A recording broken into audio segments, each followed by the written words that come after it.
राम राम शेठजी. राम राम राम. आता आपण आज आपल्या कांद्याच्या प्लॉटमध्ये, तर याचा पत्ता सांगा, तुमचं नाव आणि पत्ता सांगा.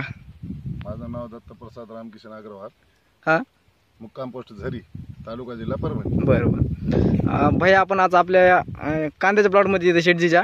तर या कांद्याला आपण सुरुवातीपासून म्हणजे भूमी पॉवर टाकलेलं आहे, त्यानंतर ग्रो नायट्रोजनच्या फवारण्या केलेल्या आहेत. तर आता या कांद्याची साईज वगैरे बघूया, शेठजीनं हातात घेतलेला आहे. तर ही कांद्याची साईज बद्दल काय वाटतं शेठजी?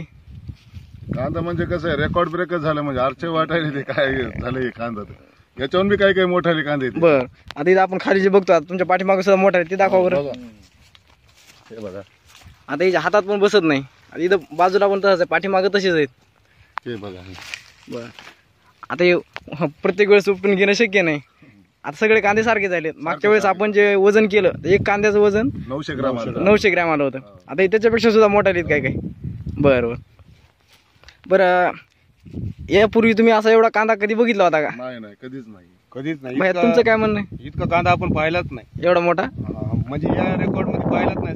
बरं. प्लॉट मध्ये कांदे मी पण लावलं होतं 1 वर्ष, हां. पण त्याचे हे रिझल्ट भेटले. बरं बरं, आता हे जे कांदा आहे, बरं असा एकच कांदा आहे का सगळी सारखाच आहे प्लॉट आपला? सारखं प्लॉट आहे. लहान मोठे सुद्धा नाही. आता कुठं जरी बघितलं, आता हे कसं आहे, घरी खायला नेले, वरच्यावरी लोकांना बरेच नेले नाही. आता हे बरेच कांदे म्हणजे खूप मोठा, म्हणजे अपेक्षापेक्षा जास्त साईज मोठी झालेली आहे. बरं बरं, तर आज दिनांक 21 जानेवारी 2018.